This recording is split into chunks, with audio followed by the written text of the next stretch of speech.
Good morning. This is Monday morning, January 6th. Hope you're having a good morning.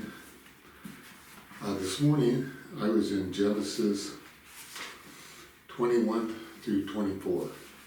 Genesis 21 through 24, and the verse I wanted to share on was Genesis 21, verse 1. The Lord visited Sarah as he had said, and the Lord did to Sarah as he had promised. The Lord visited Sarah as he had said, and the Lord did to Sarah as he had promised. A couple things here in this verse.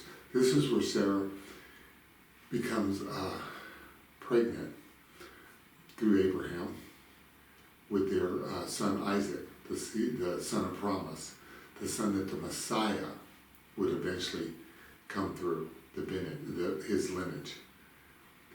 And it was a promise that he had made to Abraham and to Sarah that she would bear a son. And they had a hard time believing it. When Sarah first heard about it, she laughed. And God said, "Why did you laugh?" She said, "Oh, I didn't laugh." And he said, "Yes, you did laugh." But God fulfilled his promise. And I want to look here at how he says he did it. The Lord visited Sarah as he had said. He told her, he said, "I'll come visit. And when I come visit, you'll be pregnant and you'll have a son." And that's when she laughed.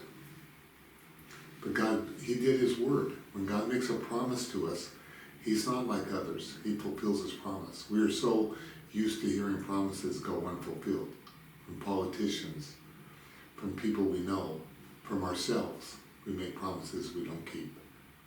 But God keeps every promise he makes. All the promises he's told us in his word, he keeps. The promises that he speaks into your heart that he has said, he will keep. You can trust him. He will keep it. So the Lord visited Sarah just as he had said. His words are true. He never lies. His words are life itself. And he visited her just like he said. And then the Lord did to Sarah as he had promised. I want us to notice something else here. God doesn't just fulfill his promises and do things in our lives way up in heaven. He's not a distant God.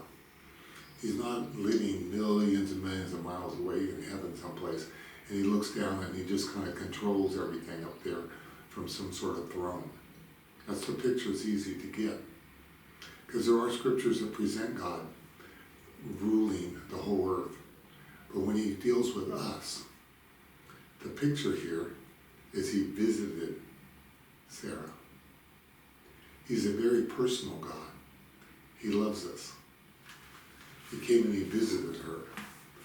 He spent time with her. He fulfilled his promise in her life by being there himself. That's how he is with us. He lives inside of us. He walks with us. He gives us life. He speaks to us. He does not control our lives from heaven someplace, way above there. He molds and shapes our lives because he is here with us.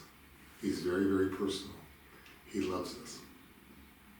My prayer is that today we'll allow God, just like we did with Sarah, we'll allow God to give us new life. That we'll allow God to fulfill his will in our life because he's here with us. Thanks for listening to me today.